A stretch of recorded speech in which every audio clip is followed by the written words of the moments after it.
This was supposed to be a fresh start. A new coach, a new chapter, and maybe even a reset button for a franchise that spent years searching for stability. Instead, Atlanta woke up to chaos. Before a single practice, before a single press conference, before Kevin Stefanski even had time to unpack his bags, Falcons fans were already talking about boycotts, burned tickets, and protests in the stands. And that alone should tell you something is seriously off. Because this isn't normal fan frustration. This isn't just anger over a bad season or impatience with another rebuild. This reaction is louder, deeper, and way more personal. The moment the news broke that Kevin Stefanski was headed to Atlanta, the city erupted.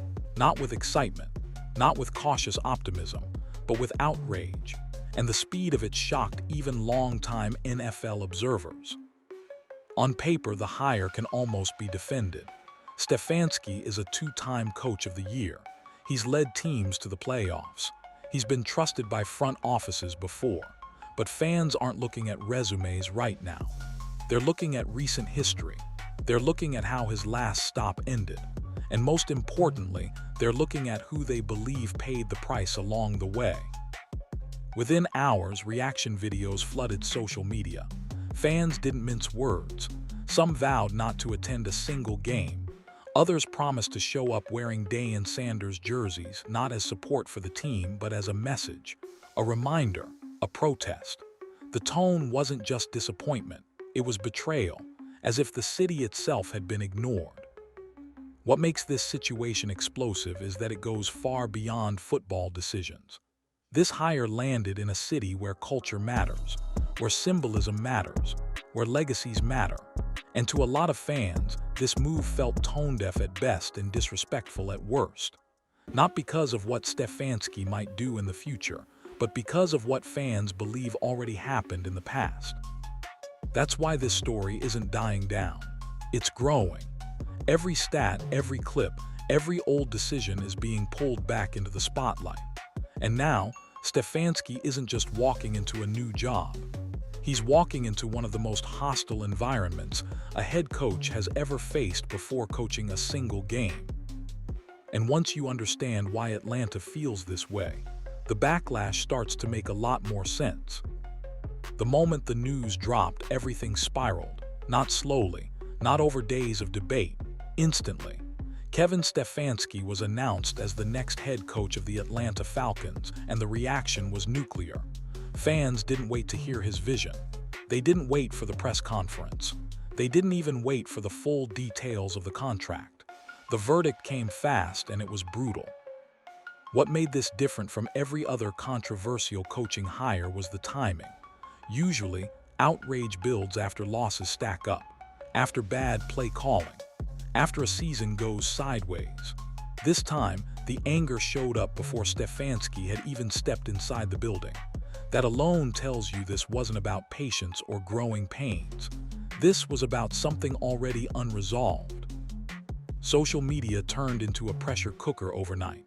Calls for boycotts spread like wildfire. Fans openly said they wouldn't spend a single dollar on tickets. Some went further, promising to make every home game uncomfortable. Not loud support, not hopeful chants, resistance. That kind of reaction is rare in the NFL, especially toward a coach who hasn't coached a snap yet. And here, where it gets interesting. On the surface, this hire wasn't supposed to be controversial. Front offices love experience, and Stefanski had that. Awards, playoff appearances, and years of credibility in league circles. But fans weren't focused on accolades. They were focused on outcomes. Recent ones, ugly ones. The Falcons didn't just hire a coach. They hired a storyline. One that many fans believe never got closure. One that feels unresolved, unfair, and personal. And once that narrative took hold, it drowned out everything else. The resume didn't matter. The explanations didn't matter. The city had already made up its mind. What really poured fuel on the fire was the comparison fans immediately started making. The coach Atlanta just let go had a better recent record. Fewer losses, more stability. Yet somehow, the replacement came with more baggage and worse numbers. To fans, that didn't feel like progress. It felt like regression disguised as experience. That's when frustration turned into suspicion. Why this coach? Why now? And why ignore how this would land with the fan base? Those questions kept popping up, and the silence from the top only made things louder. But the real reason this hire exploded has nothing to do with wins, losses, or playbooks.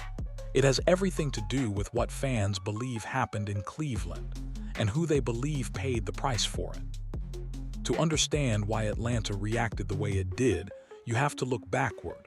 Not to last season, not even to the Falcons. You have to look at Cleveland. Because in the minds of many fans, this hire didn't start in Atlanta at all.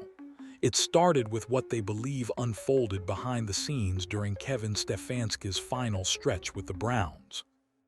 Almost immediately, fans began circulating the same talking points. Not rumors pulled out of thin air, but patterns they say were impossible to ignore. They point to how a young quarterback was handled, how opportunities felt limited, how development seemed stalled instead of supported. And while none of this has been proven as intentional, perception is everything in sports, and perception is exactly what fueled the fire. Supporters of Shedeur Sanders argue that his rookie season was set up to fail. They claim he was thrown into unstable situations, protected by a shaky offensive line, and given little room to grow. Pressure came fast, adjustments didn't. And as the losses piled up, fans felt like blame quietly shifted onto the quarterback instead of the system around him.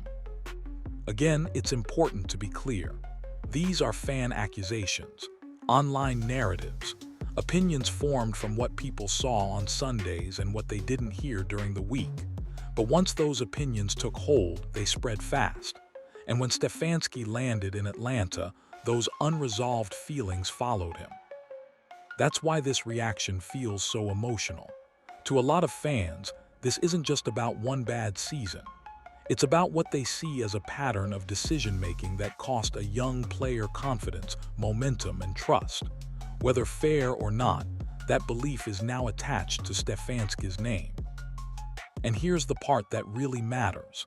Atlanta didn't just hire a coach with a losing record. They hired a coach many fans associate with a player they deeply respect. A player whose last name carries serious weight in the city. So when the hire became official, it didn't feel neutral. It felt provocative. That's when the anger crossed a line. This wasn't just football talk anymore. This was about accountability, about respect, about whether powerful decision-makers ever face consequences for how they handle young talent. And for Atlanta fans, the timing made it worse. They felt like the franchise ignored all of this, as if the backlash was predictable but dismissed anyway.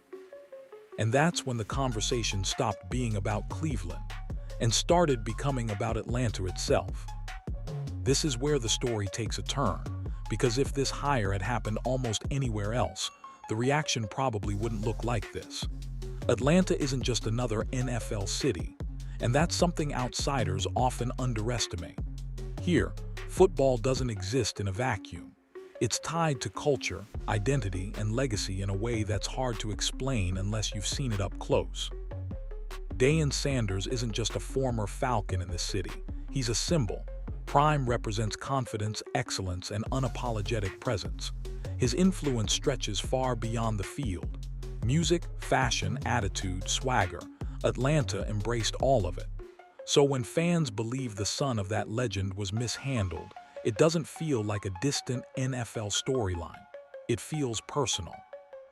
That's why this hire landed like a slap in the face for some fans. Not because Kevin Stefanski coached in Cleveland, not even because of his win-loss record, but because of what the optics look like when you drop this situation into a city like Atlanta, a predominantly black fan base, a city proud of its cultural awareness, a place that expects leadership to understand symbolism, not ignore it. Fans weren't just asking if Stefanski could coach. They were asking if the front office even considered how this would be received. To them, it felt tone-deaf, like a decision made in a boardroom without any regard for the people who actually fill the seats. And once that narrative formed, it became almost impossible to stop. That's why you started seeing the same phrases repeated across social media. This isn't Green Bay. This is Cleveland. You can't make moves like this in Atlanta.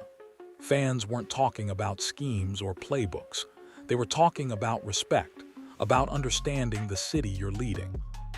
And when that respect feels missing, anger grows fast, especially when fans already feel like their patience has been tested for years.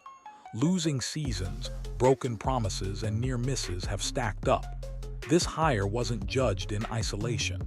It was judged as part of a pattern. To many, it looked like the franchise choosing credentials over context, numbers over nuance, experience over awareness. And whether that's fair or not doesn't really matter anymore, because perception is already locked in. And once fans started looking at the numbers more closely, the frustration didn't cool down. It got worse. Once the emotions settled, fans did what they always do next. They pulled receipts. And that's where things really started to unravel. Because when you strip away reputation and awards, the recent numbers don't tell a comforting story. In fact, for a lot of Atlanta fans, the stats confirmed their worst fears. Over the last 2 seasons in Cleveland, Stefanski's record wasn't just bad. It was alarming. 8 wins, 26 losses. That's not a rough patch, that's a collapse. And when fans compared that to the coach Atlanta just let go, the confusion turned into anger. Raheem Morris wasn't perfect, but he wasn't sinking either. 16 wins, 18 losses, close to even, competitive, and yet he was shown the door. So fans asked the obvious question: how does a coach with double the losses replace someone who was at least keeping things afloat? There was no clean answer. And when there's no clear explanation, people fill in the blanks themselves. Then came the offensive rankings. This is where the optimism really died. Stefanski's offenses finished near the bottom of the league year after year. Not once, not twice, repeatedly, near last in total offense, near last in scoring, near last in efficiency. Fans weren't nitpicking small dips. They were looking at sustained struggles. And that raised another concern. If the offense was that bad in Cleveland, why should Atlanta believe it would magically improve here? Different city, same playbook, same decision maker. That logic didn't sit well with a fan base already on edge. Quarterback development became the final straw. Fans pointed to the revolving door of signal callers in Cleveland and asked what exactly improved under Stefanski's watch. Confidence, growth, consistency. They didn't see it. And again, whether that's entirely fair doesn't matter. What matters is that Atlanta fans saw risk stacked on top of risk. To them, this wasn't a calculated gamble. It felt careless, like ignoring clear warning signs because the name on the resume looked good enough. That's when the conversation shifted from frustration to distrust. Fans stopped asking if the move would work. They started asking if anyone upstairs was actually paying attention. And once trust is gone, patience disappears with it. Which is why this hire didn't feel like a reset. It felt like a warning sign. And for many fans, that warning led to one word showing up everywhere: karma. At some point, the conversation stopped being about strategy and started sounding almost spiritual. That's when the word karma began popping up everywhere. In comment sections, in reaction videos, in long, emotional rants from fans who felt like this situation had come full circle, not in a good way. The idea was simple. Kevin Stefanski wanted another shot. After Cleveland, this was supposed to be redemption, a chance to prove the problem wasn't him, a chance to reset his image and show he could lead again. But instead of walking into a fresh start, he walked into the most hostile environment imaginable. And fans saw that as poetic. From their perspective, the pressure he's about to face mirrors the pressure they believe a young quarterback endured under his watch. Every mistake magnified, every loss dissected, every decision questioned. No benefit of the doubt, no grace period. That symmetry is what fans latched onto. And the situation in Atlanta might actually be tougher than what he left behind. In Cleveland, expectations were inconsistent. In Atlanta, expectations are emotional. Every home game will come with subtext. Jerseys in the stands that don't belong to the current roster. Chants that aren't about support. Silence where cheers should be. That's why fans say this isn't redemption. It's punishment disguised as opportunity. Because even if Stefanski does some things right, the margin for error is razor thin. One ugly loss and the noise gets louder. One struggling quarterback and the comparisons start flying. One bad press conference and clips go viral. And it won't just be about wins. It'll be about optics, about tone, about whether he understands where he is and what this city represents. Fans aren't waiting to be convinced. They're waiting to be proven wrong. And that's a dangerous place for any coach to start. What makes it even heavier is that Stefanski didn't create this narrative alone. The front office handed it to him. By ignoring how this would land, they turned his arrival into a symbol. Fair or unfair, he's now the face of a decision many fans already resent. So when people say karma is at work here, they're not talking about fate or destiny. They're talking about consequences, about how choices echo, about how unresolved stories don't just disappear.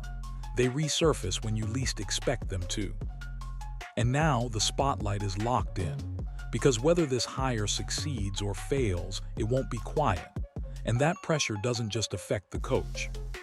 It affects the entire season. That's what makes this whole situation so dangerous.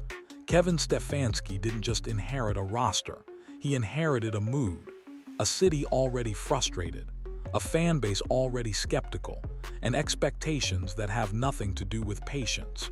From day one, this job has felt like a no-win scenario. If the Falcons struggle early, the narrative writes itself. Fans won't say it's a rebuild. They won't say it takes time. They'll say they saw this coming. Every loss will be traced back to Cleveland. Every offensive misstep will be tied to old rankings. And every quarterback issue will reopen wounds fans believe never healed. But even winning won't completely save him. That's the uncomfortable truth, because success here isn't just about the scoreboard. It's about convincing a fan base that never wanted you in the first place. And that's harder than drawing up a game plan. You can't scheme your way out of distrust. Every press conference will be dissected. Every tone shift will be questioned. Fans won't just ask what he's doing. They'll ask why he's doing it, and whether it shows awareness of the city he's leading. That level of scrutiny wears on coaches. It wears on players too. And then there's the quarterback situation. Whoever lines up under center won't just be evaluated on performance. They'll be compared. Constantly. Any struggle will trigger flashbacks. Any benching will ignite debate. Stefanski doesn't just have to develop a quarterback. He has to avoid repeating a narrative fans already believe they've seen before. That's why this feels heavier than football. The Falcons aren't starting at zero. They're starting in the negatives. And Stefanski is expected to climb out while carrying baggage he didn't fully create but also hasn't escaped. Meanwhile, the front office stays mostly silent. No emotional outreach. No acknowledgement of the backlash. That silence leaves space for speculation to grow. And in that space, fans fill in motives, intentions, and conclusions of their own. So when people say this job looks impossible, they're not exaggerating. The margin for error is gone. The honeymoon period never existed. And the city isn't waiting to fall in love with this hire. It's waiting to be proven wrong. Which raises the biggest question of all. Was this ever about football? Or was this a decision made without understanding the emotional cost that came with it? Because if the Falcons stumble out of the gate, the fallout won't be mild. It'll be loud, relentless, and impossible to ignore. And at that point, there will be no separating the coach from the controversy anymore. That's the part people outside of Atlanta may be missing. This isn't a news cycle that fades after a week. This isn't one angry press conference and then business as usual. This story has staying power because it taps into something deeper than wins and losses. It touches pride, memory, and the feeling of being ignored by people in charge. Fans don't forget moments like this, especially not in a city that's been through its fair share of heartbreak already. From historic collapses to wasted potential, Atlanta supporters carry a long memory, and this hire drops straight into that emotional backlog. So every future moment will be filtered through what's happening right now. If the Falcons start slow, the narrative hardens. "We warned you" becomes the rallying cry. If they start strong, the skepticism doesn't vanish. It just goes quiet, waiting for the first crack. Either way, Stefanski doesn't get to coach in neutral conditions. Everything he does will be interpreted, sometimes generously, often not. What keeps this alive is that fans don't feel heard. They feel talked past, like the decision was made without considering how it would land. And once people feel dismissed, they dig in.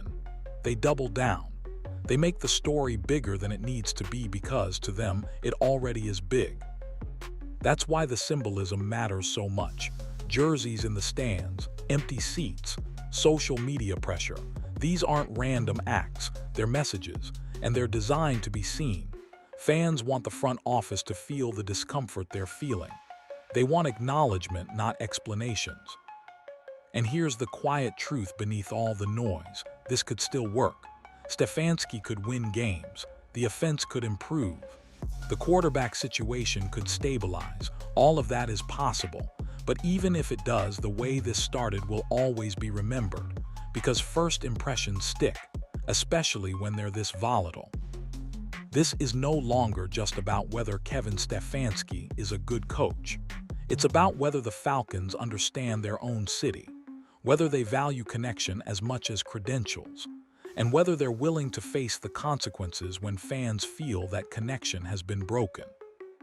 That's why people keep bringing up karma, not as superstition, but as cause and effect, as the idea that decisions made in isolation eventually collide with reality. And now that collision is underway. The season hasn't even started yet, and the pressure is already maxed out. Whatever happens next, one thing is certain: this hire won't be judged quietly. When everything is stripped down, this moment isn't just about Kevin Stefanski.